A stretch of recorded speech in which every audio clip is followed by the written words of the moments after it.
नमस्ते। UPSC podcast channel में आपका स्वागत है। Certificate physical and human geography bye GC Leong की हमारी सीरीज में आज हम चैप्टर 3 वोल्केनिज्म और अर्थक्वेक्स पर चर्चा करेंगे। जी। तो आज हम पृथ्वी की सतह के नीचे की दुनिया में झांकने वाले हैं।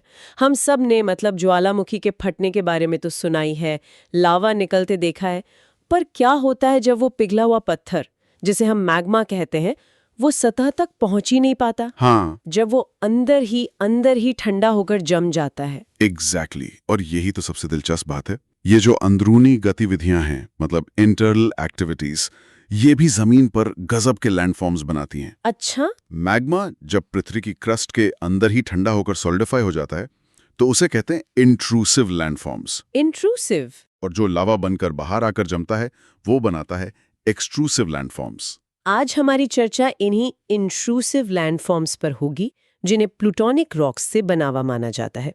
और हाँ, ये दोनों ही प्रक्रियाओं से बने रॉक्स को इग्नियस रॉक्स कहते हैं। ठीक है, तो चलिए सबसे कॉमन इंट्रूसिव लैंडफॉर्म से शुरू करते हैं। नाम है सिल्स और डाइक्स। सुनने में तो जासूसी कहानी के किरदारों जैसे नाम लगते हैं। बिल्कुल, और इन्हें समझना भी उतना ही आसान है। देखिए, जब मोल्टन मैग्मा सेडिमेंट्री रॉक्स की परतों के लेयर्स के बीच हॉरिजॉन्टली यानी समानांतर घुल जाता है, हॉरिजॉन्टली? हाँ, और वहीं जम जाता है, तो उसे सिल कहते हैं। अच्छा, इसे ऐसे समझ सकते हैं क्या, जैसे ब्रेड की स्लाइसेस हैं और उनके बीच मक्खन की एक परत लगा दी हो, तो यहाँ ब्रेड की स्लाइसेस सेडिमेंट्री रॉक्स की लेयर्स हो गई और वो मक्खन वो सिल है। सही एनालॉजी है, एकदम परफेक्ट। और जब समय के साथ लाखों सालों में ऊपर की मिट्टी और चट्टानें, ओवरलाइंग स्ट्राटा जिसे कहते हैं, वो हट जाती हैं, डिन्यूडेशन होता है, हाँ, तब ये सिल सतह पर दिखने लगता है। कभी कभी ये एक फैले हुए लावा की तरह लगता है या फिर एक खड़ी चट्टान की दीवार, जिसे एस्कार्पमेंट कहते हैं। अच्छा। इसका एक क्लासिक उदाहरण है नॉर्थ ईस्ट इंग्लैंड का ग्रेट विंड सिल। और डाइक्स? वो सिल्स के भाई हुए फिर। एक तरह से कह सकते हैं, लेकिन उनका ओरिएंटेशन, उनकी दिशा अलग है। डाइक्स होते हैं वर्टिकल इंट्रूजन्स, मैग्मा चट्टानों की परतों को काटते हुए एक दीवार की तरह ऊपर की ओर बढ़ता है और जम जाता है। ओके, तो सिल लेटा हुआ है और डाइक खड़ा हुआ है। ये लैंडस्केप पर दिखते कैसे हैं फिर? डाइक्स ज्यादातर पतले होते हैं, तो वो पूरे लैंडस्केप पर हावी नहीं होते। जब डिनोटेशन के बाद ये सतह पर आते हैं, तो इनका दिखना इस बात पर डिपेंड करता है कि वो आसपास की चट्टानों से ज्यादा मजबूत है या कमजोर। अगर डाइक ज्यादा रेजिस्टेंट है तो आसपास की चट्टानें कट जाएंगे और डाइक एक खड़ी दीवार की तरह नजर आएगा। बिल्कुल। और अगर डाइक कमजोर हुआ तो वो खुद कट जाएगा और एक नाली या खाई, ट्रेंच जैसी बन जाएगी। बिल्कुल सही। इसके उदाहरण आपको इंग्लैंड के योर्कशायर में क्लीवलैंड डाइक में मिलेंगे और स्कॉटलैंड के आइल्स ऑफ मल और एरन में तो सैकड़ों डाइक्स हैं। कोलालंपुर के उत्तर में कॉटेजाइट का एक बहुत ही रेजिस्टेंट डाइक है, जो एक लंबी पहाड़ी, एक रिज बनाता है। ठीक है, तो सिल्स और डाइक्स तो ट्रेलर थे। अब जरा मेन पिक्चर पे आते हैं।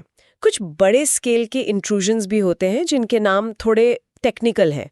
लैकोलिथ्स, लोपोलिथ्स, फैकोलिथ्स और बैथोलिथ्स। चलिए इन्हें एक एक करके अनपैक करते हैं। जरूर। सबसे पहले बात करते हैं लैकोलिथ की। ये एक बड़ा गुंबद के आकार का डोम शेप्ड इग्नियस माउंड होता है। Dome shaped? हाँ, इसका जो ऊपरी सरफेस है वो डोम जैसा होता है और बेस लगभग फ्लैट होता है, और ये नीचे से एक पाइप जैसे कॉन्वेट से जुड़ा होता है, जिससे मैग्मा आता है। मैग्मा नीचे से पुश करता है और ऊपर की चट्टानों को एक गुंबद की तरह उठा देता है, जैसे किसी कालीन के नीचे हवा भर दी हो। हाँ, बिल्कुल सही सोचा आपने। ये ऊपर की सेडिमेंट्री स्ट्राटा को आर्च कर देता है, मोड़ देता है। इसका बेहतरीन उदाहरण आपको यूएसए के यूटा में हेनरी माउंटेन्स के लैकोलिथ्स में देखने को मिलेगा। ठीक है, अब लोपोलिथ, ये तो नाम से लैकोलिथ का उल्टा लगता है। और आकार में भी उल्टा ही है। लोपोलिथ एक तश्तरी के आकार का सॉसर शेप्ड इंट्रूजन होता है। Saucer shaped? हाँ, ये आसपास की चट्टानों के बीच में एक शैलो बेसन, एक उथला गड्ढा सा बना देता है। साउथ अफ्रीका के ट्रांसवाल के बुशवेड लोपोलिथ्स इसके बहुत अच्छे उदाहरण हैं। डोम और सॉसर तो हो गए, अगला क्या है? फैकोलिथ। ये कैसा नाम है? फैकोलिथ एक लेंस के आकार का इग्नियस मैस होता है और ये अक्सर मुड़ी हुई चट्टानों में पाया जाता है, फोल्डेड रॉक्स में। अच्छा, फोल्डेड रॉक्स में? हाँ, या तो ये एंटीक्लाइन के क्रेस्ट यानी चट्टान के मोड़ के ऊपरी हिस्से में मिलेगा, या फिर सिंक्लाइन के ट्रफ यानी मोड़ के निचले हिस्से में। मतलब जहां चट्टानों में लहर जैसे मोड़ है, मैग्मा उन मोड़ों की खाली जगह में घुसकर लेंस शेप में जम गया। सही पकड़ा, बिल्कुल। इंग्लैंड के श्रॉपशायर में कॉन्डन हिल इसका एक उदाहरण है। और अब आते हैं इस फैमिली के बिग बॉस पर, बैथोलिथ। नाम से ही लग रहा है कि ये कुछ बहुत विशाल होगा। ये सबसे विशाल और शानदार इंट्रूसिव लैंडफॉर्म है, इसमें कोई शक नहीं। बैथोलिथ असल में इग्नियस रॉक्स का एक बहुत बड़ा मास होता है, ज्यादातर ग्रेनाइट का बना हुआ। ग्रेनाइट का? हाँ, और जब इसके ऊपर की हजारों फीट मोटी चट्टानें इरोजन से हट जाती हैं, तब ये सतह पर एक विशाल मजबूत पहाड़ी इलाके, एक massive and resistant upland region के रूप में नजर आता है। इसका फॉर्मेशन कैसे होता है? टेक्स्ट में लिखा है कि ये थोड़ा कंट्रोवर्शियल है। हाँ, इसकी उत्पत्ति पर अभी भी बहस है, लेकिन आमतौर पर यह माना जाता है कि मैग्मा के बड़े बड़े मास जब ऊपर की ओर उठते हैं तो वो अपने संपर्क में आने वाली चट्टानों को गर्मी और दबाव से बदल देते हैं। इसे मेटामॉर्फिज्म कहते हैं। अच्छा। तो बैथोलिथ उस जमे हुए मैग्मा और इन मेटामॉर्फोज्ड रॉक्स का एक विशाल मिश्रण होता है। और ये कितने बड़े हो सकते हैं? बहुत बड़े, ये सैकड़ों मील तक फैले हो सकते हैं।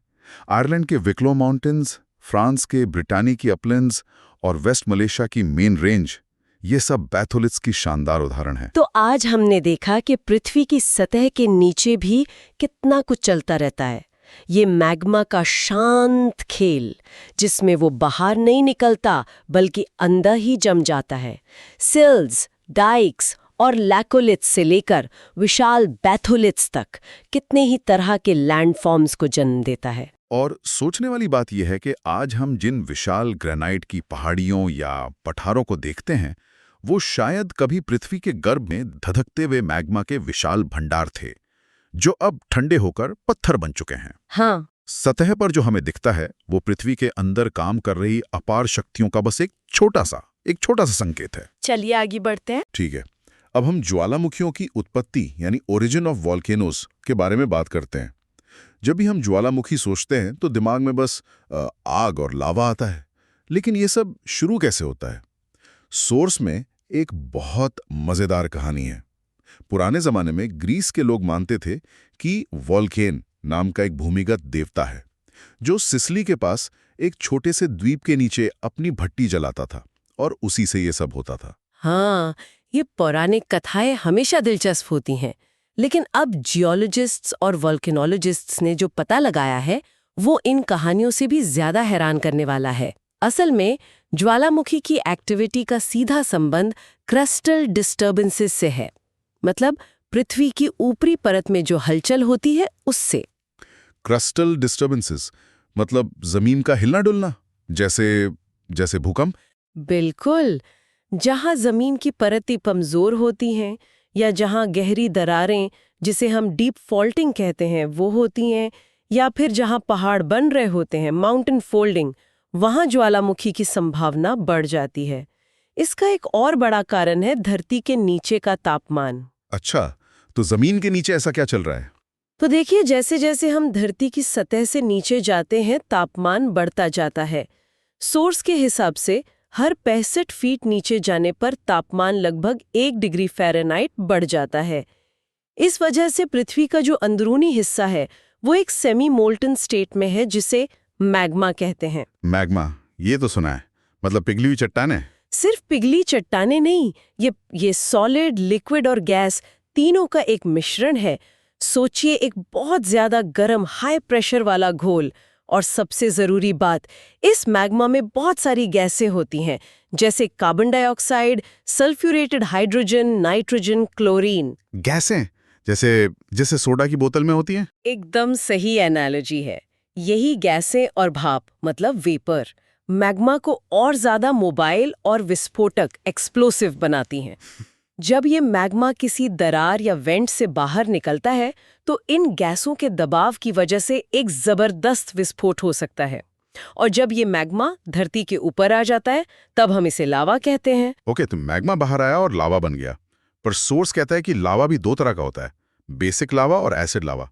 हाँ, ये केमिस्ट्री वाला एसिड बेस है क्या? हाँ, नाम वही से आया है, पर यहाँ इसका मतलब इनकी केमिकल कॉम्पोजिशन से है, खासकर सिलिका की मात्रा से। और दोनों की प्रॉपर्टीज और व्यवहार बिल्कुल अलग हैं। चलो पहले बेसिक लावा को समझते हैं।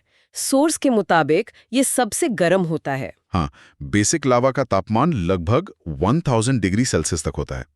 ये हाईली फ्लूइड होता है, मतलब बहुत पतला और आसानी से बहने वाला। सोचिए जैसे गरम शहद या घी।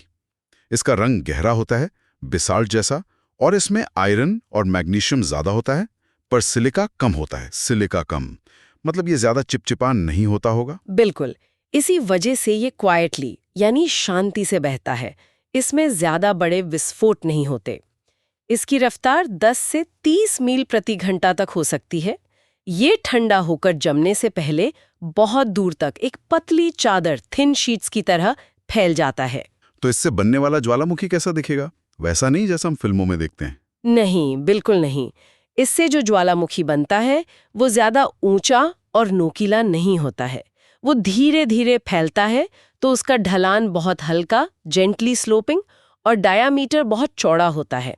इसे शील्ड या डोम ज्वालामुखी कहते हैं। सोर्स में दिया गया डायग्राम इसे बिल्कुल साफ दिखाता है, जैसे कोई बड़ी सी ढाल जमीन पर रखती हो। ठीक है, ये तो हुआ शांत स्वभाव वाला लावा। अब आते हैं ड्रामेबाज पर, एसिड लावा। ये बेसिक लावा का उल्टा होगा फिर। पूरी तरह से। एसिड लावा हाईली विस्कस यानी बहुत गाढ़ा और चिपचिपा होता है, जैसे ठंडा टूथपेस्ट या गाढ़ी दाल। इसका मेल्टिंग पॉइंट भी ज्यादा होता है। रंग में ये हल्का लाइट कलर्ड होता है, डेंसिटी कम होती है, और सबसे जरूरी बात, इसमें सिलिका की मात्रा बहुत ज्यादा होती है। और ज्यादा सिलिका का मतलब है ज्यादा चिपचिपापन, तो ये ज्यादा दूर तक नहीं बह पाता होगा। सही, ये बहुत धीरे धीरे बहता है और जमने से पहले ज्यादा दूर नहीं जा पाता।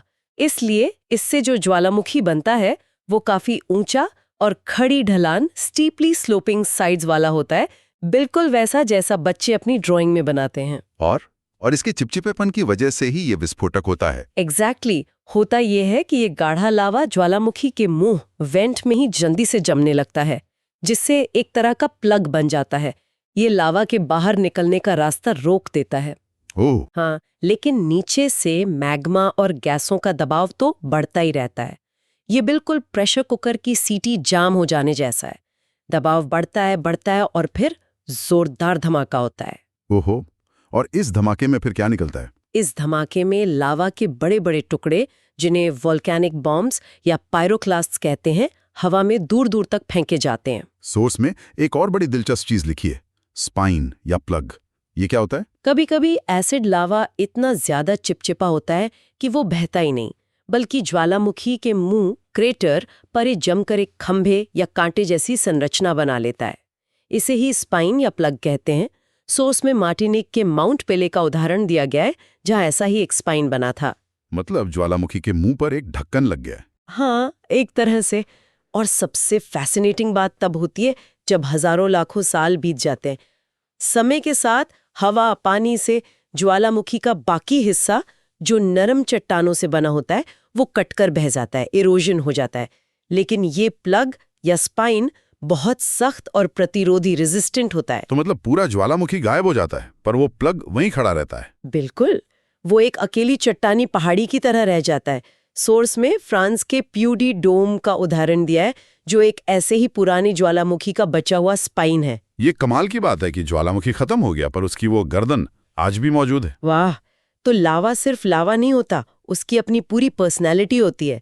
एक शांत और फैला हुआ, दूसरा गुस्सैल और विस्फोटक। बिल्कुल, और ये सब कुछ सिलिका पर निर्भर करता है।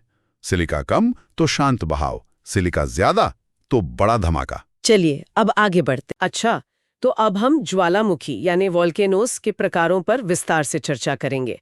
और ये सिर्फ पहाड़ों से आग निकलने की कहानी नहीं है। हमारे सोर्सेस को देखने के बाद मुझे ऐसा लगा कि हर ज्वालामुखी की अपनी एक अलग पर्सनालिटी होती है, एक अलग अंदाज होता है। कोई शांत स्वभाव का है तो कोई बहुत ही ज्यादा गुस्सैल। बिल्कुल सही पकड़ा है। ये पर्सनालिटी मतलब सब कुछ है, और ये बनती है दो चीजों से। एक तो ज्वालामुखी के अंदर क्या चल रहा है, मतलब वो जागा हुआ है, सो रहा है, या बिल्कुल शांत हो चुका है। और दूसरी, जब वो फटता है तो उससे निकलने वाला जो लावा है वो कितना गाढ़ा या पतला है। अच्छा, यही दो चीजें तय करती हैं कि वो कैसा दिखेगा, कैसे फटेगा और अपने आसपास की दुनिया पर क्या असर डालेगा। तो चलिए इन अलग अलग किरदारों की कहानी में जरा गहराई से उतरते हैं। शुरुआत करते हैं उनकी अवस्था से, एक्टिव, डॉर्मेंट और एक्सटिंक्ट। ये सुनने में तो स्कूल की साइंस क्लास जैसा लगता है, पर इसमें जान का जोखिम जुड़ा हुआ है। हाँ, ये क्लासिफिकेशन सिर्फ एकेडमिक नहीं है, ये रिस्क असेसमेंट का सबसे बड़ा टूल है। सबसे पहले हैं एक्टिव, यानी सक्रिय ज्वालामुखी। ये वो हैं जो या तो लगातार फट रहे हैं या हाल फिलहाल के रिकॉर्डेड हिस्ट्री में फटे हैं।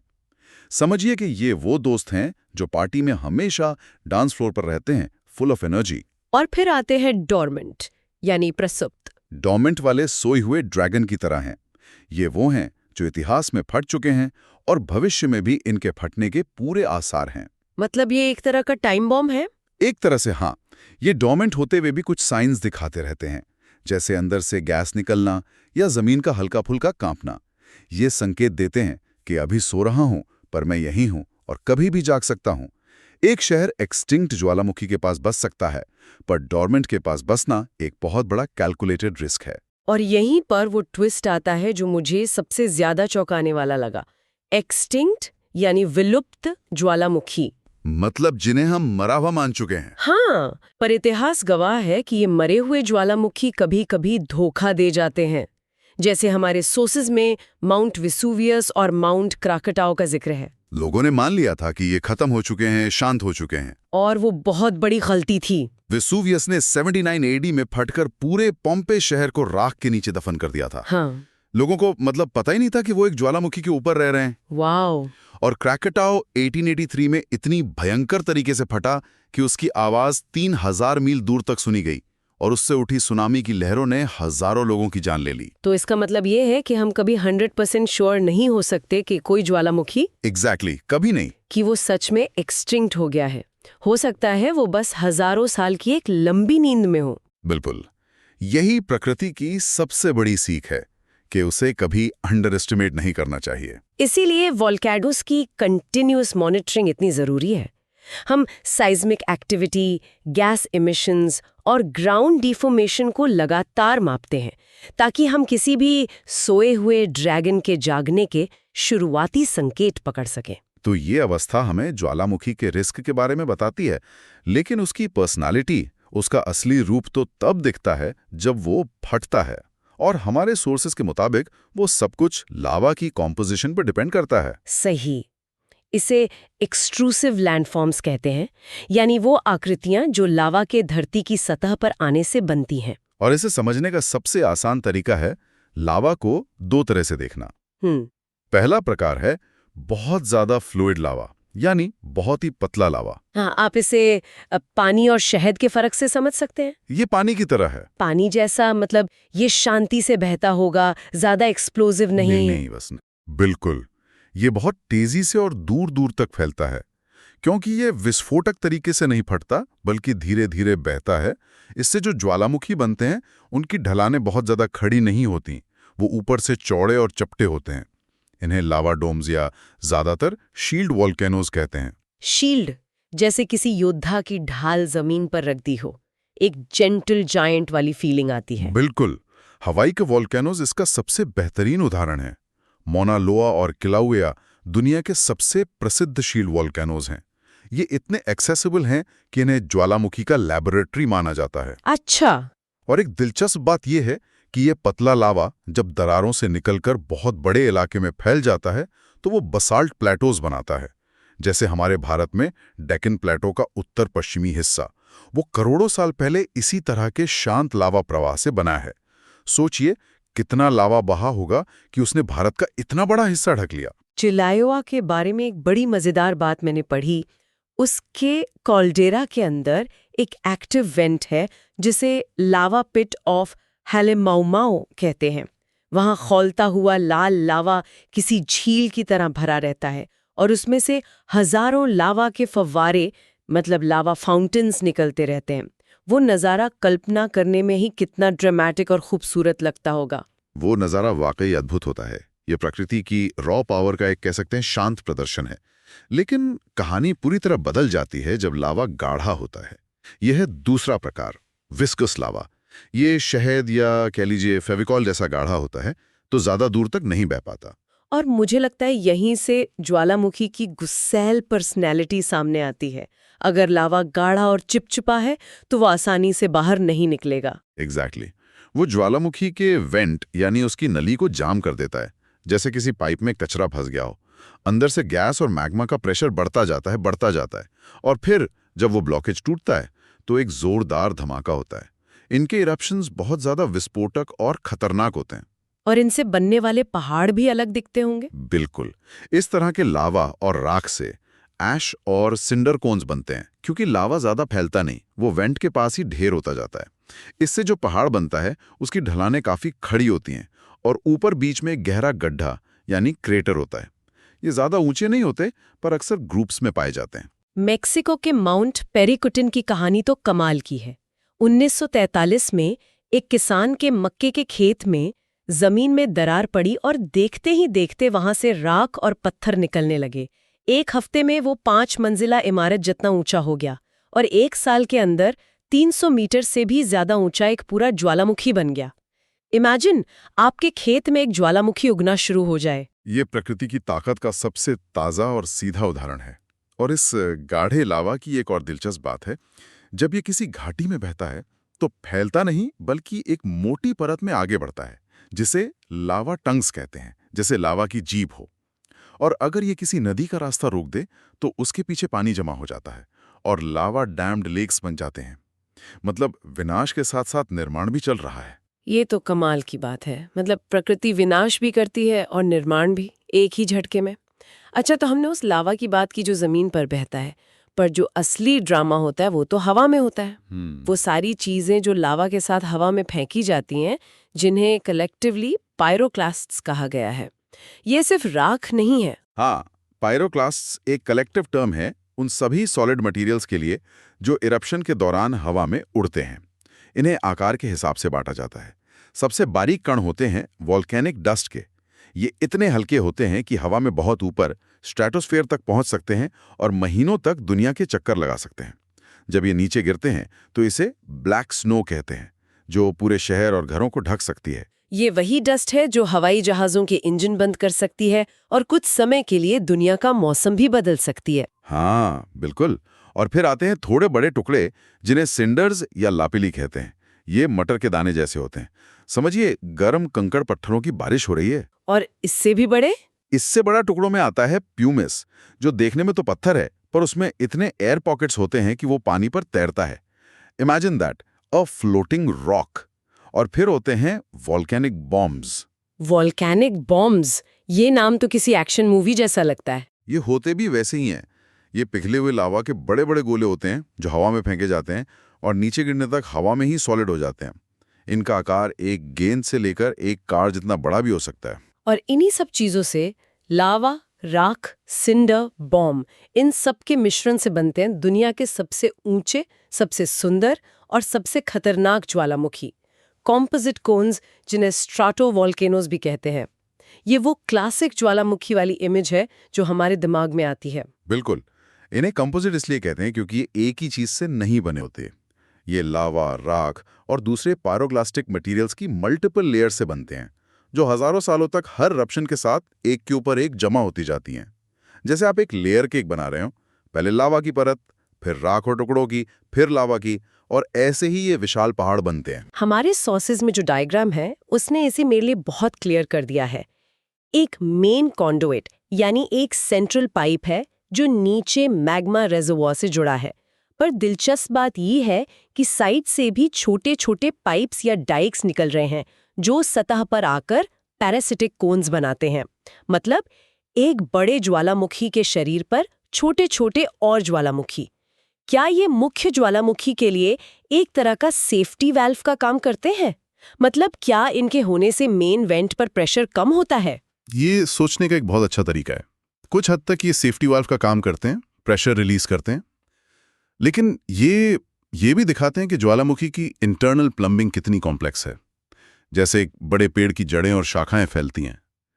इसका बेहतरीन उदाहरण है सिसिली का माउंट एटना, जिस पर सैकड़ों ऐसे पैरासिटिक कोन्स हैं। और दुनिया के कुछ सबसे मशहूर ज्वालामुखी इसी कैटेगरी में आते हैं।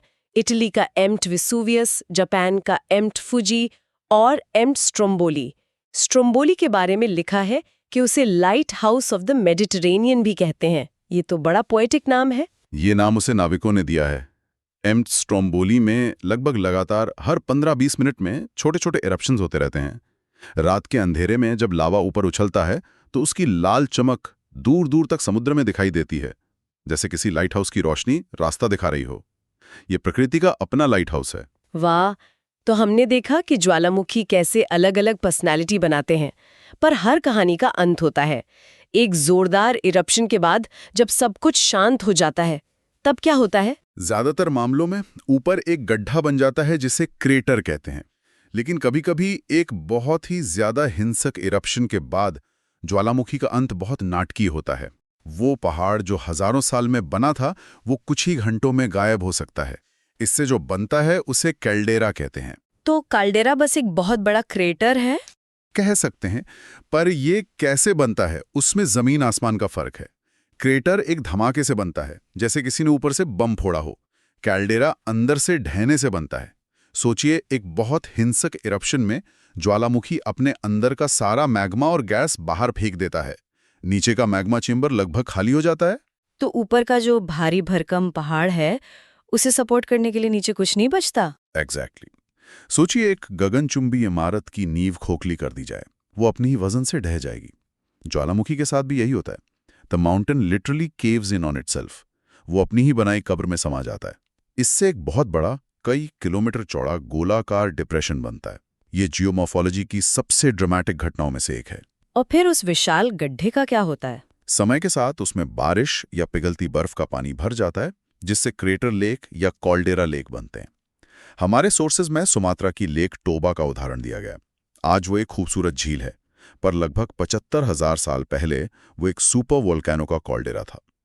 उसका एरप्शन इतना बड़ा था कि उसने पूरी दुनिया में वोल्केनिक विंटर ला दिया था, और शायद उस समय की मानव आबादी को विलुप्त होने की कगार पर पहुंचा दिया था। कमाल है।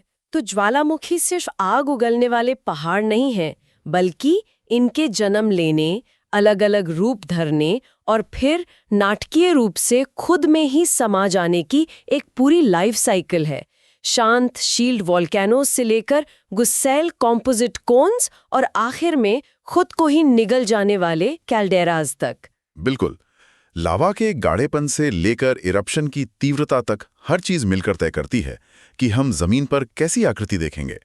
ये जियोमॉर्फोलॉजी का एक बहुत ही डायनामिक और पावरफुल हिस्सा है, जो आज भी हमारी दुनिया को लगातार बदल रहा है। चलिए आगे बढ़ते हैं। ठीक है, अब हम कुछ प्रमुख ज्वालामुखीय विस्फोटों पर चर्चा करेंगे।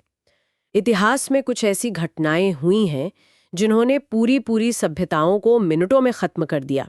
ये सिर्फ जमीन का हिलना या लावा का बहना नहीं था, ये प्रकृति की वो जबरदस्त ताकत थी जिसके सामने इंसान बेबस हो गया। बिल्कुल। और जो स्रोत हमारे पास हैं, वो 3 ऐसे ही विनाशकारी विस्फोटों की कहानी बताते हैं: माउंट वेसुवियस, क्राकाटाओ और माउंट पीली। और मजे की बात यह है कि इन तीनों की पर्सनैलिटी अलग है। पर्सनैलिटी? हाँ, एक ने धोखे से शहरों को जिंदा दफना दिया, दूसरे ने ऐसा धमाका किया कि पूरी दुनिया ने सुना, और तीसरे ने एक आग के बवंडर से पलक झपकते ही सब कुछ राख कर दिया। ये कहानियां हमें सिर्फ जियोलॉजी के बारे में ही नहीं, बल्कि इंसानी गलतियों, लालच और प्रकृति के साथ हमारे जटिल रिश्ते के बारे में भी बहुत कुछ सिखाती हैं। तो चलिए इसी में गहरी उतरते हैं और सबसे पहले चलते हैं प्राचीन रोम, माउंट वेसुवियस के पास। वो ज्वालामुखी जिसने इतिहास को एक तरह से फ्रीज कर दिया। तो वेसुवियस की कहानी शुरू होती है 24 अगस्त 79 एडी से। नेपल्स की खाड़ी के पास 4000 फीट ऊंचा ये पहाड़, जिसके ढलानों पर अंगूर के बाग थे, शहर बसे थे, वो अचानक फट पड़ता है। आसपास रहने वाले लोगों को तो कोई अंदाजा ही नहीं था। सोचिए, एक नॉर्मल दिन चल रहा है पोम्पे शहर में, बाजार लगे हैं, लोग अपना काम कर रहे हैं, और अचानक आसमान से आग और पत्थर बरसने लगते हैं। और ये कोई साधारण लावा का बहाव नहीं था जैसा हम फिल्मों में देखते हैं। हाँ, मतलब वो धीरे धीरे नहीं बह रहा था। नहीं, बिल्कुल नहीं। स्रोत बताते हैं कि एक जबरदस्त गड़गड़ाहट वाले धमाके के साथ हाईली गैसियस मैग्मा, यानी बहुत ज्यादा गैसों से भरा हुआ मैग्मा, वो फूल गोभी के आकार में, जिसे कॉलीफ्लावर फॉर्म कहा गया है, विशाल बादलों की तरह आसमान में कई किलोमीटर ऊपर तक गया। फिर यही मलबा, जिसे पायरोक्लास्ट्स और राख कहते हैं, वापस जमीन पर गिरने लगा। ये एक तरह से प्रकृति का एरियल बम्बार्डमेंट था। तो ये जो राख गिरी ये कितनी घातक थी? क्या ये सिर्फ शहर को ढक रही थी या इसका कोई और भी असर था? मतलब लोगों की मौत कैसे हुई? दम घुटने से या वो जिंदा ही दफन हो गए? ये बहुत अच्छा सवाल है। असल में दोनों हुआ। पहले तो घंटों तक छोटे छोटे पत्थर और राख गिरती रही, जिससे कई इमारतें ढह गईं। लोग छिपने की कोशिश कर रहे थे।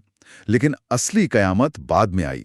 जब ज्वालामुखी का वो विशाल बादल अपने ही वजन से ढह गया, तो उसने एक पायरोक्लास्टिक सर्ज पैदा किया। Pyroclastic surge? हाँ, यानी जहरीली गैसों और राख का एक सुपर हीटेड बादल जो 100 किलोमीटर प्रति घंटे से भी ज्यादा की रफ्तार से जमीन पर फैल गया। 20 फीट, मतलब 2 मंजिला मकान के बराबर। और सुना है कि हरक्यूलिनियम नाम का एक और शहर था जो तबाह हुआ। तो क्या उसका भी यही हश्र हुआ? लगभग। लेकिन यहाँ एक बहुत जरूरी फर्क है। पोम्पे का दुश्मन आसमान से आया, जबकि हरक्यूलिनियम का दुश्मन जमीन से। अच्छा। हरक्यूलिनियम में राख और अंगारों का एक मड फ्लो यानी कीचड़ का सैलाब आया, जो लगभग 50 फीट मोटा था। 50 फीट? हाँ, वेसुवियस के ढलानों से बारिश के पानी के साथ बहकर आए इस मलबे ने पूरे शहर को निगल लिया। और इसी फर्क की वजह से दोनों शहरों के अवशेष हमें अलग-अलग कहानियां बताते हैं। पोम्पे की राख ने लोगों के शरीरों के चारों ओर एक खोल बना दिया, जो बाद में प्लास्टर से भरकर मूर्तियों जैसे बन गए, हमें उनके आखिरी पल दिखाते हुए। वहीं हरक्यूलिनियम के कीचड़ ने लकड़ी जैसी चीजों को भी बचा लिया, जैसे दरवाजे, फर्नीचर, यहाँ तक कि खाने पीने की चीजें भी। ये तो कमाल है। मतलब एक तबाही ने अनजाने में इतिहास का एक पूरा पन्ना हमारे लिए प्रिजर्व कर दिया। लेकिन सबसे ज्यादा चौंकाने वाली बात तो ये है, और ये इंसानी फितरत के बारे में बहुत कुछ कहती है, कि इस तबाही के बाद भी लोग वापस वेसुवियस की ढलानों पर बसने आ गए। ऐसा क्यों? सिर्फ एक वजह से, लालच या कह लीजिए जरूरत। ज्वालामुखी की राख जमीन को अविश्वसनीय रूप से उपजाऊ यानी फर्टाइल बना देती है।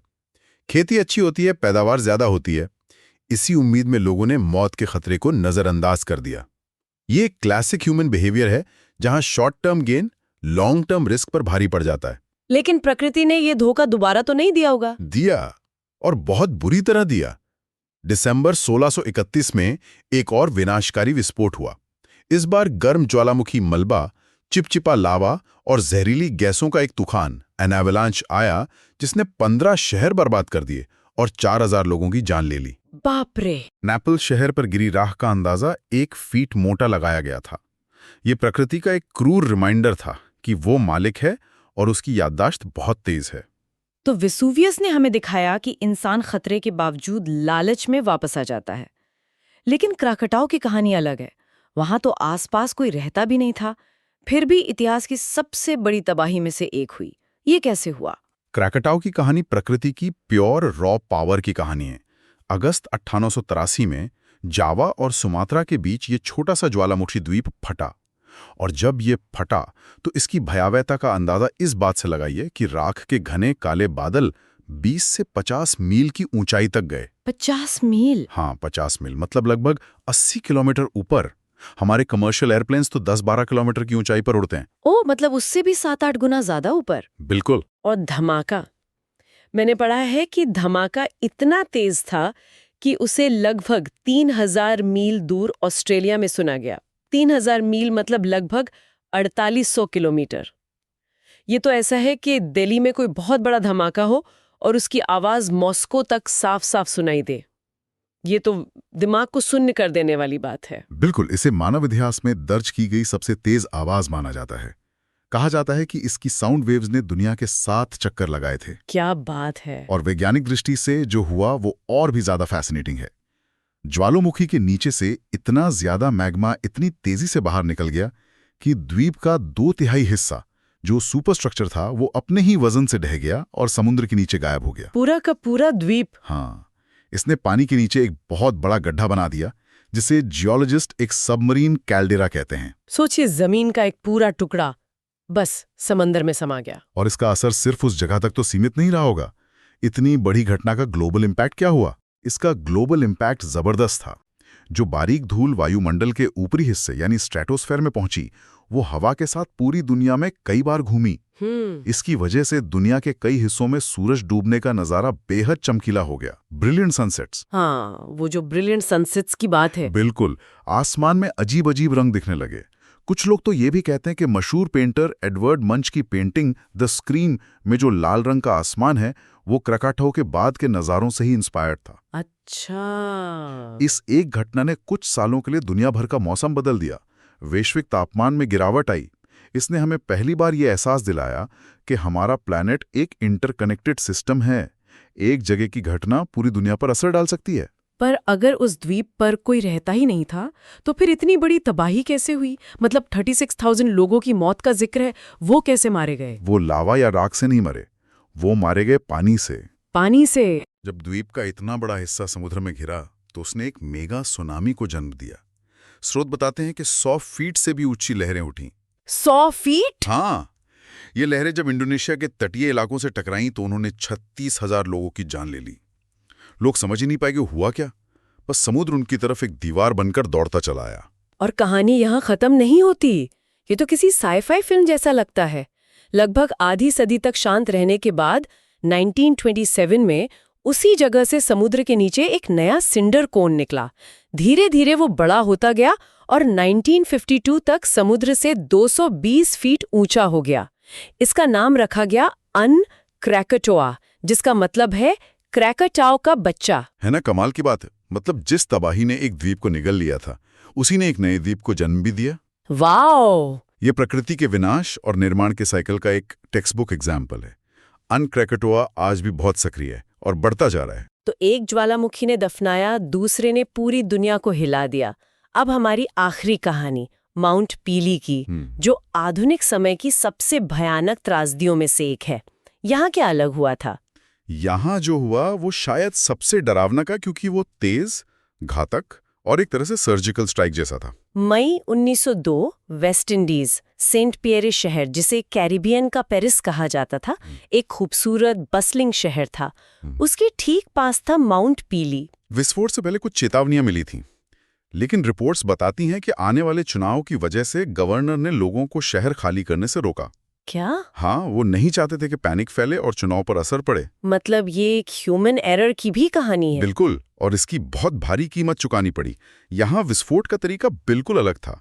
लावा ऊपर जाने की बजाय ज्वालामुखी के किनारे से फटा, और उससे जो निकला, स्रोत में उसे नुई आर्देंत या ग्लोइंग एवलांच कहा गया है। ग्लोइंग एवलांच, ये सुनने में ही खतरनाक लग रहा है। इसका मतलब क्या है? सोचिए, ये कोई धीरे धीरे बहने वाला लावा नहीं था। ये खोलते हुए गर्म लावा, जहरीली गैसों और सुपर हीटेड भाप का एक बादल था। एक बवंडर जो पहाड़ से 150-200 किलोमीटर प्रति घंटे की रफ्तार से नीचे लुढ़क रहा था। Oh my God! ये जमीन पर दौड़ती हुई आग की सुनामी थी, और इसके रास्ते में आया सेंट पियरे शहर। और नतीजा था एनाइलेशन।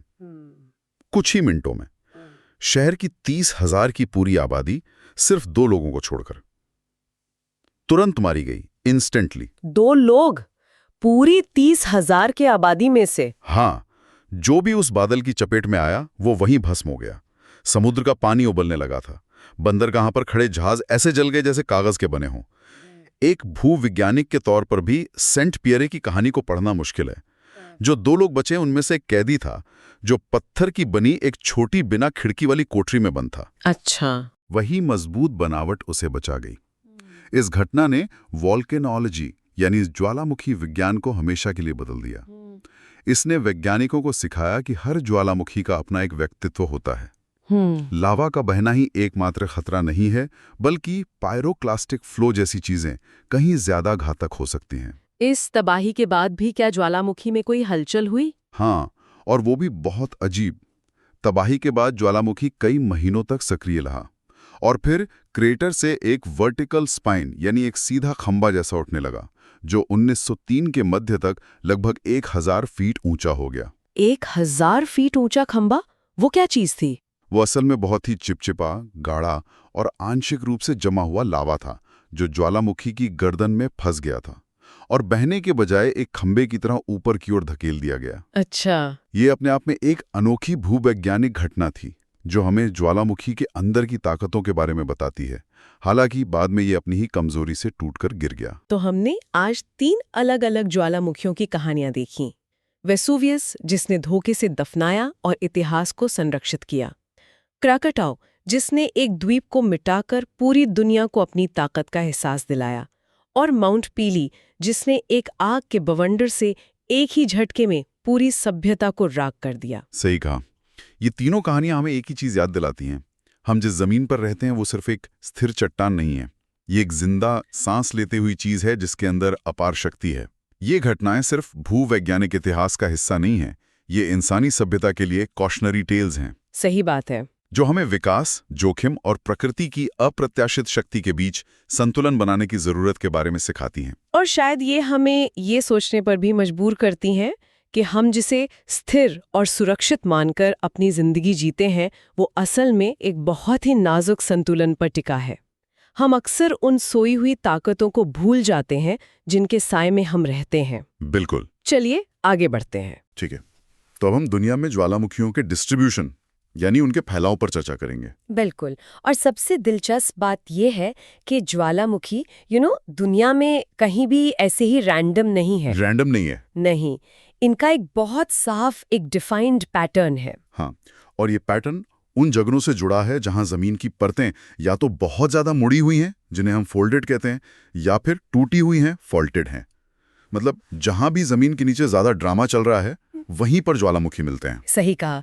दुनिया में 500 से ज्यादा एक्टिव मतलब सक्रिय ज्वालामुखी हैं और हजारों तो डॉर्मेंट या एक्सटिंक्ट हैं। और इनकी लोकेशन भी बहुत खास है।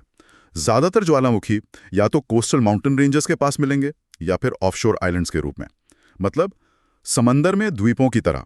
कुछ तो समंदर के बीचों बीच भी हैं। वोल्केनोज बहुत कम, ना के बराबर है। तो सबसे ज्यादा कॉन्सेंट्रेशन कहाँ है? सबसे बड़ा हॉटस्पॉट कौन सा है? यहाँ हमारे सोर्सेज बताते हैं सर्कम पैसिफिक रीजन, जिसे पैसिफिक रिंग ऑफ फायर के नाम से भी जाना जाता है। Ring of fire. और ये नाम बिल्कुल सही है। रिंग ऑफ फायर मतलब आग का गोला। ऐसा अनुमान है कि दुनिया के 2/3 ज्वालामुखी इसी एक बेल्ट में है। 2/3? वाओ। हाँ, ये प्रशांत महासागर के चारों ओर एक घोड़े की नाल जैसा आकार बनाता है। ये चेन लगभग 2000 मील तक फैली हुई है। अगर हम इसका रास्ता देखें तो ये अल्यूशन आइलैंड से शुरू होकर कमचाटका तक जाती है और वहां से ये नीचे जापान, फिलीपींस और इंडोनेशिया तक जाती है, जिसमें जावा और सुमात्रा द्वीप खास तौर पे शामिल हैं। बिल्कुल। फिर ये चेन और दक्षिण की ओर सोलोमन आइलैंड्स, न्यू हेब्रिडेज, टोंगा और न्यूजीलैंड के नॉर्थ आइलैंड तक पहुंचती है। यहाँ ये चेन दक्षिण अमेरिका के एंडीज पर्वतों से शुरू होती है और सेंट्रल अमेरिका पहुंचती है, खासकर ग्वाटेमाला, कोस्टारिका और निकारागुआ जैसे देशों में। सही कहा। और फिर ये ऊपर मेक्सिको से होते हुए सीधा अलास्का तक चली जाती है। मतलब सच में एक पूरा रिंग बन गया। यहाँ कुछ आंकड़े भी हैं जो इस रिंग ऑफ फायर की इंटेंसिटी बताते हैं। फिलीपींस में लगभग 100 एक्टिव ज्वालामुखी हैं। एंडीज में 40, जापान में 35 और इंडोनेशिया में 70 से भी ज्यादा। मतलब इन जगहों पर रहना ऐसा है जैसे आप एक गर्म तवे पर बैठे हों, पता नहीं कब क्या हो जाए। अब पैसिफिक से हटकर अटलांटिक कोस्ट की बात करते हैं।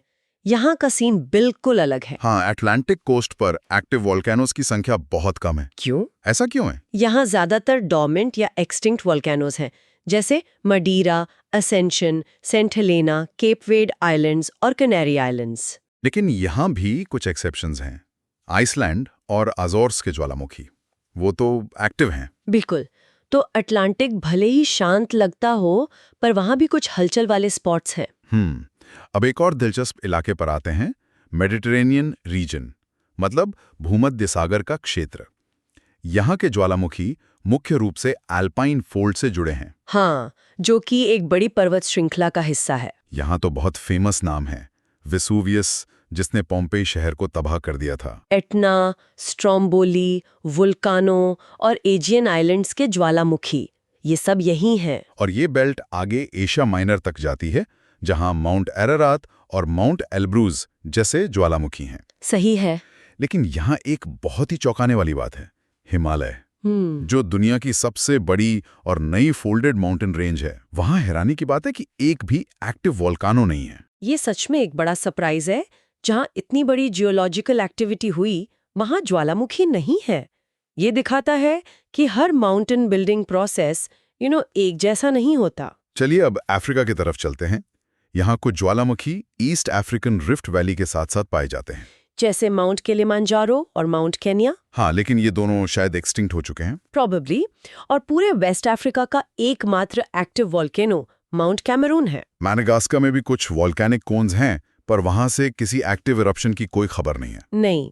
एक और रीजन जहां हाल में काफी हलचल देखी गई है वो है वेस्ट इंडियन आइलैंड्स। यहाँ कुछ हिंसक विस्फोट हुए हैं। हाँ, जैसे मार्टिनिक में माउंट पिली और उसके दक्षिण में सेंट विंसेंट में भी। लेसर एंटिलीज के ज्यादातर द्वीप तो बने ही ज्वालामुखी से हैं। और उनमें से कुछ में आज भी वॉल्केनिक लाइवलीनेस के संकेत मिलते हैं। Volcanic liveliness. हाँ, तो कुल मिलाकर अगर हम पूरे पैटर्न को देखें तो एक बात साफ है, एक्टिव वॉल्केनोज कॉन्टिनेंट्स के अंदरूनी हिस्सों में बहुत रेयर हैं। जैसे एशिया, नॉर्थ अमेरिका, यूरोप और ऑस्ट्रेलिया, सारी एक्शन, सारा ड्रामा किनारों पर है। बिल्कुल। और इस डिस्ट्रीब्यूशन पैटर्न को समझना असल में हमारी धरती के अंदर चल रही प्रक्रियाओं, खासकर प्लेट टेक्टोनिक्स को समझने की चाबी है। बिल्कुल सही। चलिए अब आगे बढ़ते हैं। ठीक है, तो अब हम गीजर और हॉट स्प्रिंग्स पर आते हैं। जब भी गीजर का नाम सुनते हैं ना, तो दिमाग में बस एक ही इमेज आती है, जमीन से उबलता हुआ गर्म पानी और भाप का एक जबरदस्त फवारा। बिल्कुल, जो सीधा आसमान की तरफ जाता है। हाँ, एकदम फिल्मी सीन जैसा।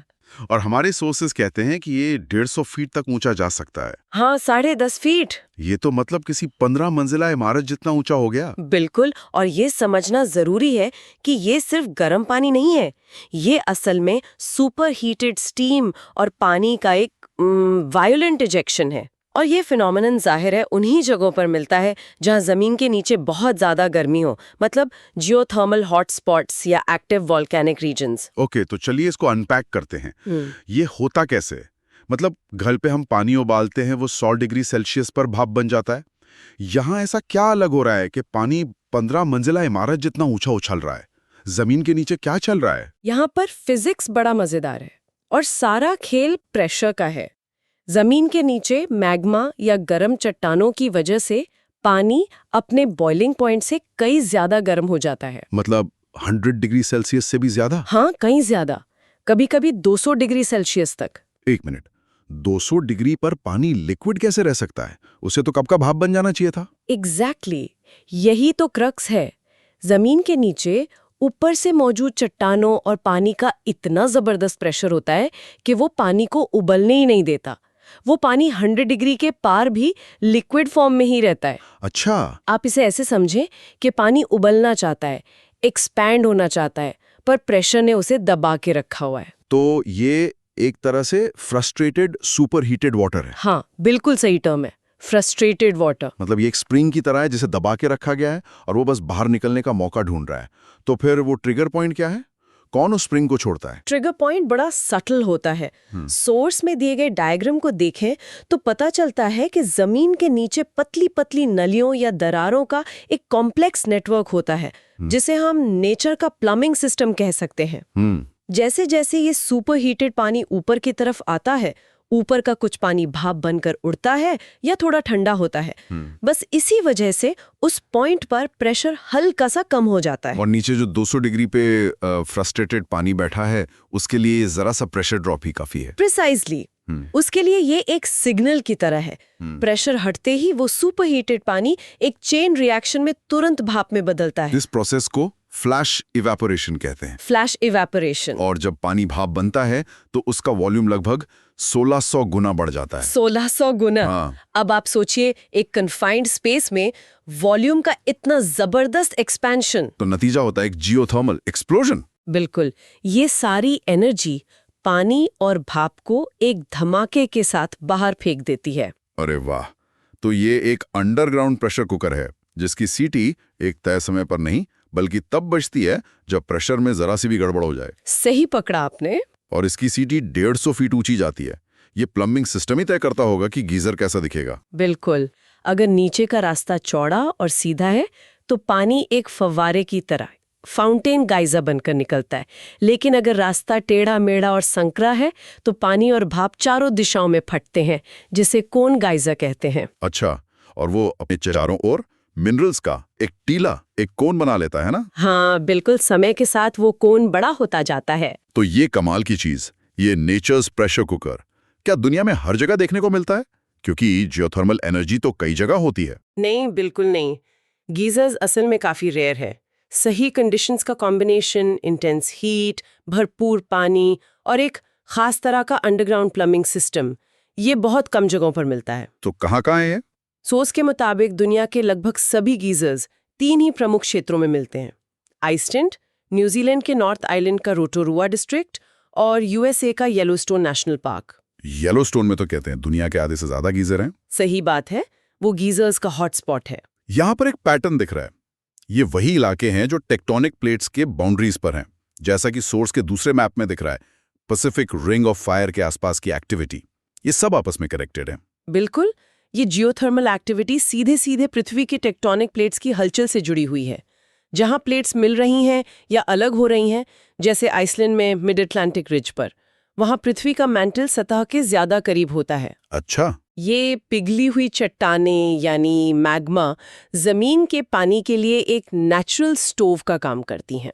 तो ये गीजर सिर्फ पानी के फव्वारे नहीं हैं, ये पृथ्वी के अंदर चल रही एक विशाल धीमी गति की प्रक्रिया का बाहरी प्रदर्शन है। बिल्कुल सही कहा आपने। और इन सब में सबसे फेमस तो शायद येलोस्टोन का ओल्ड फेथफुल है। इसका नाम ही बताता है कि ये कितना भरोसेमंद है। सोर्स कहता है कि ये औसतन हर 63 मिनट्स में फटता है। हाँ, औसतन 63 मिनट्स। 63 मिनट्स? अरे यार, ये तो मुंबई की लोकल ट्रेन से भी ज्यादा पंक्चुअल है। कह सकते हैं। You can literally set your watch by it. कमाल है। पर क्या ये हमेशा से इतना फेथफुल रहा है? मतलब कोई भूकंप या जमीनी हलचल इसके शेड्यूल को बिगाड़ नहीं सकती? ये बहुत अच्छा सवाल है। ओल्ड फेथफुल का नाम उसकी प्रिडिक्टेबिलिटी की वजह से ही पड़ा है, लेकिन ये पत्थर की लकीर नहीं है। इसका इंटरवल धीरे धीरे बदलता रहा है। भूकंप जैसी बड़ी घटनाएं निश्चित रूप से इसके अंडरग्राउंड प्लम्बिंग को बदल सकती हैं। मतलब इसका इंटरवल बदल सकता है, या ये बंद भी हो सकता है? हाँ, बदल सकता है, या ये हमेशा के लिए बंद भी हो सकता है। हर इरप्शन इसके अंदर की सिस्टम को थोड़ा बहुत बदलता है। तो ये फेथफुल है पर फ्रेजाइल भी है। ये तो बड़ा दिलचस्प है। अच्छा, इरप्शन के बाद क्या होता है? पानी तो आसमान में चला गया, लेकिन क्या वो अपने पीछे कुछ छोड़कर जाता है? मैंने येलोस्टोन की तस्वीरों में गीजर के आसपास बड़ी खूबसूरत रंगीन जमीन देखी है। वो क्या है? वो इरप्शन का एक खूबसूरत साइड इफेक्ट है। ये गर्म पानी जब जमीन से ऊपर आता है तो इसमें सिलिका जैसे कई मिनरल्स घुले होते हैं। जैसे ही पानी हवा के संपर्क में आकर ठंडा होता है और भाप बनकर उड़ता है, ये मिनरल्स पीछे छूट जाते हैं और धीरे धीरे जमा होने लगते हैं। अच्छा, तो वो जो चट्टान जैसी परत दिखती है? हाँ, उसी से सिलिशियस सेंटर या गाइजराइट नाम की चट्टान बनती है, जो गीजर के चारों ओर कोन या टेरेसेस बना देती है। और वो चमकीले रंग बिरंगे पैटर्न्स, वो भी मिनरल्स की वजह से है? नहीं, और यहाँ पर कहानी और भी ज्यादा फैसिनेटिंग हो जाती है। अच्छा, वो रंग मिनरल्स की वजह से नहीं बल्कि लाइफ की वजह से है। लाइफ उबलते हुए पानी में? हाँ, इन उबलते हुए पानी में जहां हमें लगता है कि जीवन संभव ही नहीं है, वहां थर्मोफाइल्स नाम के माइक्रोब्स की पूरी दुनिया बसती है। ये ऐसे बैक्टीरिया और आर्किया हैं जो 100 डिग्री सेल्सियस से भी ज्यादा तापमान में जिंदा रहते हैं। अरे वाह! इन्हीं अलग अलग तरह के माइक्रोब्स की कॉलोनीज की वजह से येलोस्टोन के हॉट स्प्रिंग्स में वो चमकीले पीले, नारंगी, हरे और नीले रंग दिखते हैं। मतलब गीजर के आसपास एक पूरा इकोसिस्टम पनपता है जो एक्सट्रीम हीट पर जिंदा है। ये तो कमाल है। चलिए, गीजर तो हो गए बड़े ड्रामेटिक, एक्सप्लोसिव और रेयर, लेकिन सोर्सेज में इनके एक शांत रिश्तेदार का भी जिक्र है, हॉट स्प्रिंग्स। बिल्कुल, हॉट स्प्रिंग्स या थर्मल स्प्रिंग्स, और ये गीजर से कहीं ज्यादा आम है। ये दुनिया के किसी भी हिस्से में मिल सकते हैं जहां पानी जमीन में काफी गहराई तक जाकर अंदरूनी गर्मी से गर्म हो सके। तो इनमें और गीजर में मुख्य अंतर पानी के टेम्परेचर का नहीं, बल्कि उसके बाहर आने के तरीके का है। आपने बिल्कुल सही पकड़ा। मुख्य अंतर है एक्सप्लोजन का ना होना। हॉट स्प्रिंग्स में गर्म पानी सतह पर धीरे धीरे और शांति से ऊपर आता है। ऐसा क्यों? इसका कारण है उनका अंडरग्राउंड प्लम्बिंग सिस्टम। गीजर की तरह पतली और फंसी हुई नलियों की बजाय यहाँ पानी को ऊपर आने के लिए ज्यादा खुला और सीधा रास्ता मिलता है। अच्छा, इसलिए प्रेशर बिल्डअप होकर धमाका नहीं होता। पानी आराम से अपना रास्ता बनाता हुआ सतह तक पहुंच जाता है। अच्छा, तो एक है एंग्री यंग मैन जो फट पड़ता है, और दूसरा है शांत सुलझा हुआ बड़ा भाई जो शांति से अपनी बात कहता है। हाँ हाँ, बिल्कुल। और इस शांत स्वभाव के फायदे भी बहुत हैं। फायदे? हाँ, क्योंकि ये पानी जमीन की गहराइयों से आता है। इसमें सल्फर, कैल्शियम, मैग्नीशियम जैसे कई तरह के मिनरल्स घुले होते हैं और सदियों से दुनिया भर की संस्कृतियों में इन गर्म झरनों को हीलिंग प्रॉपर्टीज से जोड़ा गया है। हाँ, जैसे अपने यहाँ हिमाचल में मणिकरण है या उत्तराखंड में यमुनोत्री के पास सूर्यकुंड है। लोग मानते हैं कि वहाँ के पानी में नहाने से स्किन प्रॉब्लम्स और गठिया जैसी बीमारियों में आराम मिलता है। बिल्कुल। तो ये सिर्फ मान्यता नहीं, इसके पीछे ये डिसॉल्व्ड मिनरल्स का साइंस है। बिल्कुल, ये धारणा इसी वजह से है, लेकिन इसका एक बहुत बड़ा प्रैक्टिकल इकोनॉमिक यूज भी है। आइसलैंड का उदाहरण देता है, जहां हजारों हॉट स्प्रिंग्स हैं। उन्होंने इस जियोथर्मल एनर्जी को बहुत ही स्मार्ट तरीके से हार्नेस किया है। वो इसका क्या करते हैं? सिर्फ नहाने के लिए तो इस्तेमाल नहीं करते होंगे? नहीं, वो इस गर्म पानी को पाइप्स के जरिए अपने शहरों और घरों तक ले जाते हैं। वो इसका इस्तेमाल घरों को गर्म रखने के लिए करते हैं, जिसे डिस्ट्रिक्ट हीटिंग कहते हैं। अरे वाह! इसके अलावा स्विमिंग पूल गर्म करने, सड़कों के नीचे पाइप लगाकर बर्फ पिघलाने और ग्रीन हाउसेज में सब्जियां उगाने तक के लिए करते हैं। बिजली भी बनाते होंगे? हाँ, और तो और इस भाप से वो बिजली भी बनाते हैं। ये एक तरह से मुफ्त और क्लीन एनर्जी है जो सीधे जमीन से आ रही है। मतलब प्रकृति से मुफ्त में सेंट्रल हीटिंग और इलेक्ट्रिसिटी। दिल्ली की कड़ाके की सर्दियों में इसका कितना काम आ सकता है, सोचकर ही अच्छा लग रहा है। हाँ, बिल्कुल। कोई बिजली का बिल नहीं, कोई प्रदूषण नहीं। ये तो सस्टेनेबल लिविंग का एक बेहतरीन मॉडल है। और यहीं से सस्टेनेबल एनर्जी का एक अहम सवाल उठता है।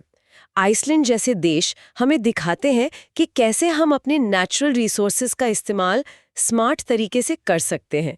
ये सिर्फ साइंस नहीं, बल्कि एक लाइफस्टाइल है जो प्रकृति के साथ तालमेल बिठाकर चलती है। सही बात है। और टूरिज्म का एंगल तो है ही। सोर्स बताता है कि जापान और हवाई जैसी जगहों पर हॉट स्प्रिंग्स और गीजर बड़े टूरिस्ट अट्रैक्शंस बन गए हैं। हाँ, जापान का ऑनसन कल्चर तो पूरी दुनिया में मशहूर है। हाँ, जहाँ लोग इन गर्म पानी के कुंडों में रिलैक्स करने जाते हैं। ये अपने आप में एक पूरी इंडस्ट्री है। बिल्कुल, ये प्रकृति की सुंदरता, उसके विज्ञान और उसके व्यवहारिक उपयोग का एक बेहतरीन संगम है। एक तरफ येलोस्टोन का ओल्ड फेथफुल है जिसे देखने के लिए लोग इंतजार करते हैं, और दूसरी तरफ जापान का एक शांत ऑनसेन है जहां लोग अपनी थकान मिटाने जाते हैं। एग्जैक्टली। तो कुल मिलाकर गीजर और हॉट स्प्रिंग्स दोनों ही जमीन के नीचे की एक ही गर्मी का नतीजा हैं, लेकिन उनके रास्ते अलग हैं। हाँ। एक का रास्ता संकरा और रुकावटों भरा है जो उसे विस्फोटक बनाता है। दूसरे का रास्ता खुला है जो उसे शांत और उपयोगी बनाता है। बहुत अच्छे से समराइज किया आपने। एक दुर्लभ नाटकीय स्पेक्टेकल है, जबकि दूसरा आम, शांत और बेहद फायदेमंद। सही कहा। दोनों हमें पृथ्वी की अंदरूनी शक्ति और उसकी जेनरोसिटी का एक खूबसूरत नजारा दिखाते हैं। एक हमें आश्चर्यचकित करता है और दूसरा हमारे जीवन को बेहतर बनाता है। ये हमें याद दिलाते हैं कि हमारे पैरों के नीचे की जमीन कितनी एक्टिव और डायनामिक है। चलिए अब इस जियोथर्मल एक्टिविटी से आगे बढ़ते हैं। ठीक है, अब हम भूकंपों पर चर्चा करेंगे। चलिए तो इस विषय की गहराई में उतरते हैं। मैंने जो सोर्सेज देखे उनमें एक बात पढ़कर मैं हैरान रह गया कि ये धरती असल में कभी शांति नहीं होती है। हाँ। कहा जाता है कि हर साल 50,000 से ज्यादा भूकंप रिकॉर्ड होते हैं। 50,000। हाँ, ये बहुत बड़ी संख्या है। इसका मतलब तो ये हुआ कि हर कुछ मिनट में कहीं ना कहीं धरती कांप रही है और हमें इसका अंदाजा तक नहीं होता। बिल्कुल, और यही सबसे पहली और जरूरी बात है समझने वाली। ज्यादातर भूकंप इतने हल्के होते हैं कि वो बस एक बैकग्राउंड नॉइज की तरह रहे। अच्छा। इन्हें हम माइनर ट्रेमर्स कहते हैं। ये असल में पृथ्वी की ऊपरी परत यानी क्रस्ट में होने वाली हल्की फुल्की कंपन है। तो मतलब ये लगातार होता रहता है? हाँ, लगभग हर कुछ मिनट में। इसे ऐसे सोच सकते हैं कि पृथ्वी लगातार अपनी पोजीशन एडजस्ट कर रही है और ये उसी के हल्के फुल्के झटके हैं। और फिर आते हैं दूसरे वाले, मेजर अर्थक्वेक्स। हाँ, ये वो हैं जिनसे समय डर लगता है। सोर्सेस के मुताबिक ये तब होते हैं जब पृथ्वी की बड़ी बड़ी टेक्टोनिक प्लेट्स के किनारे, जिन्हें हम फॉल्ट लाइंस कहते हैं, वो एक दूसरे से टकरा कर या खिसक कर अपनी एनर्जी रिलीज करती हैं। जैसे किसी लकड़ी को आप तब तक मोड़ते रहें जब तक वो कट करके टूट न जाए। राइट। वही एनर्जी जब जमीन से निकलती है तो तबाही आती है, खासकर घनी आबादी वाले इलाकों में। यहाँ पर एक बहुत दिलचस्प बात है जिस पर हमें गौर करना चाहिए। वो ये है कि भूकंप का जो पहला झटका है, यानी जमीन का हिलना, वो शायद तबाही की शुरुआत भर है। बिल्कुल सही पॉइंट है। असल विनाश उसके आफ्टर इफेक्ट से होता है। मतलब भूकंप खुद शायद उतनी जाने नहीं लेता जितना उसके बाद आने वाली आपदाएं लेती हैं। एग्जैक्टली। और ये समझना बहुत जरूरी है। तो चलिए इन आफ्टर इफेक्ट्स को एक एक करके समझते हैं। सबसे पहले जिक्र आता है सुनामी का। हाँ, जो शायद इसका सबसे डरावना रूप है। ये सुनामी शब्द जापानीज है ना? भूकंप समुद्र के नीचे आता है तो वो समुद्र के तल को या तो ऊपर उठा देता है या नीचे धंसा देता है। अच्छा। इस हलचल से पानी का एक बहुत बड़ा हिस्सा, मतलब अरबों टन पानी, अपनी जगह से हट जाता है।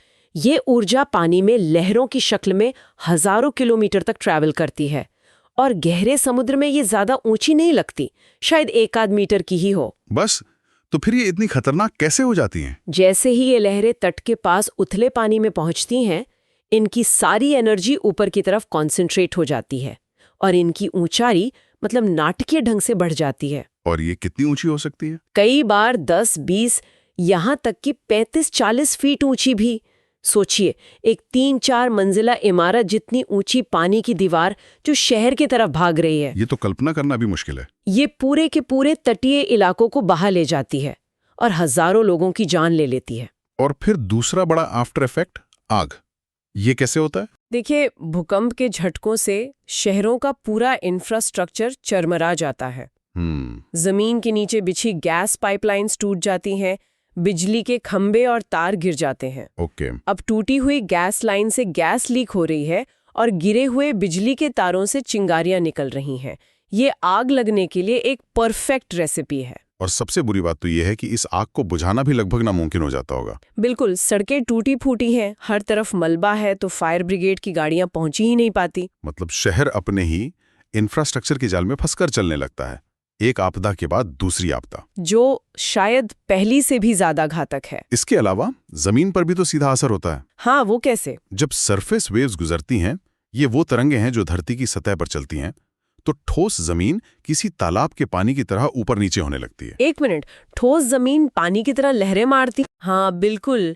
इसे ऐसे समझिए जैसे किसी ने एक बड़े से कालीन को एक कोने से जोर से झटका दे दिया हो। अरे बाप रे। उस पर खड़ी हर चीज उड़ जाएगी। जमीन के साथ भी कुछ वैसा ही होता है।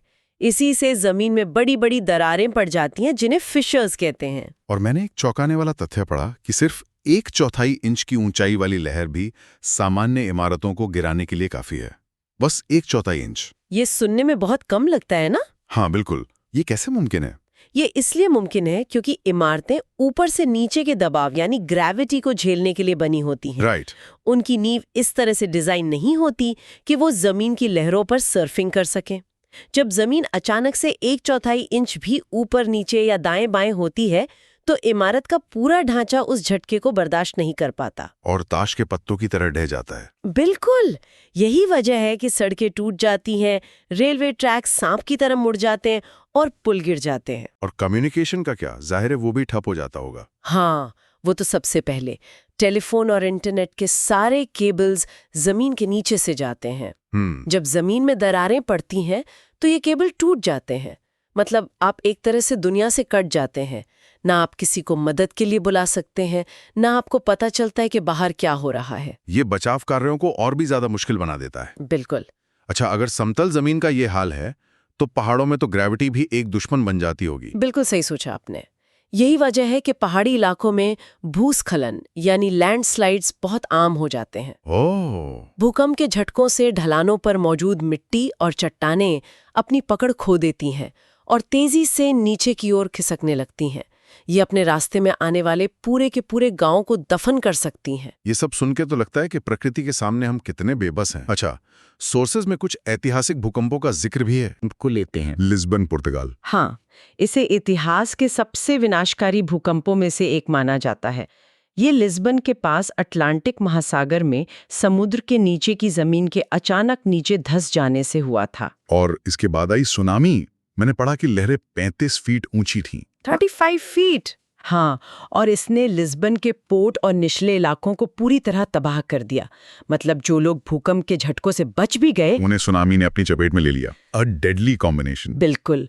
फिर एक और भयानक उदाहरण है 1 सितंबर 1923 का। जापान, टोक्यो और योकोहामा। हाँ, जापान वैसे भी एक बहुत ही एक्टिव साइज्मिक जोन में है। और यहाँ पर मुख्य विलेन आग बनी थी, है ना? हाँ, उस समय के जापानी घर ज्यादातर लकड़ी और कागज के बने होते थे।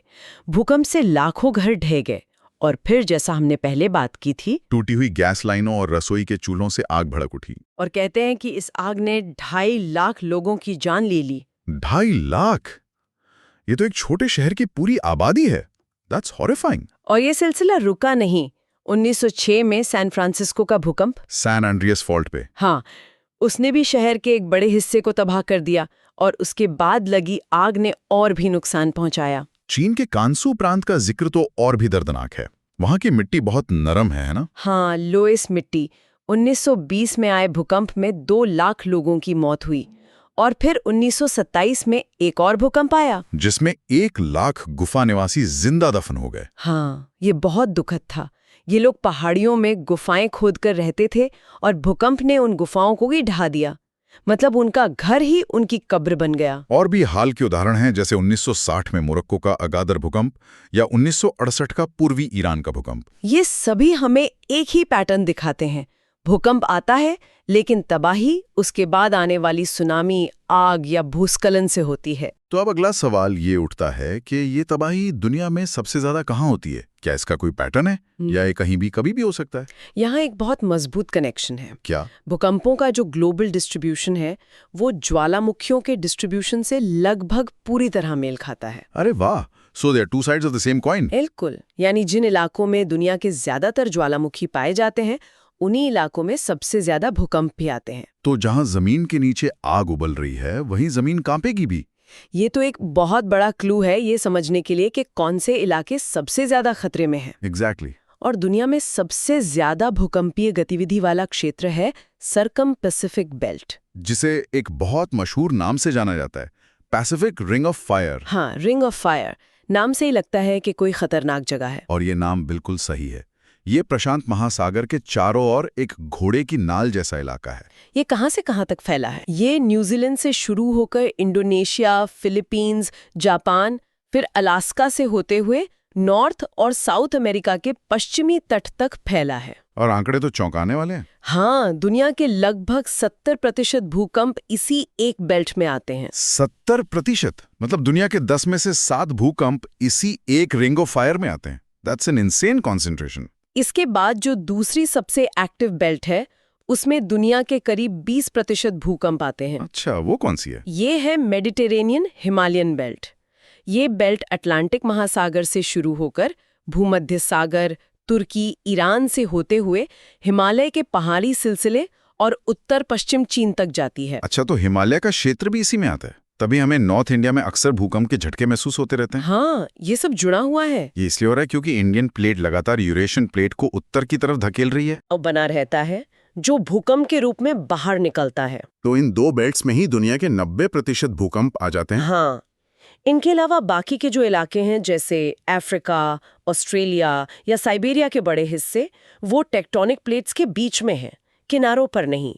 इसलिए वहां की जमीन काफी स्थिर है। लेकिन सोर्सेज में एक चेतावनी भी है, though nowhere can be said to be immune to earth tremors. सही। मतलब कोई भी जगह भूकंप से पूरी तरह सुरक्षित नहीं कही जा सकती। और ये एक बहुत जरूरी बात है। कभी कभार प्लेट्स के बीच में भी कुछ पुरानी कमजोर फॉल्ट लाइंस होती हैं, जो लाखों सालों बाद फिर से एक्टिव हो सकती हैं। इसलिए तैयारी और जागरूकता हर जगह जरूरी है, चाहे जोखिम कम हो या ज्यादा।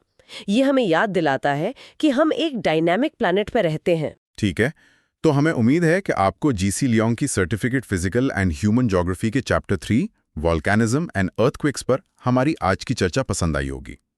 यूपीएससी विषयों पर ऐसी और चर्चाओं के लिए द यूपीएससी पॉडकास्ट चैनल को सब्सक्राइब करें। धन्यवाद। जय हिंद।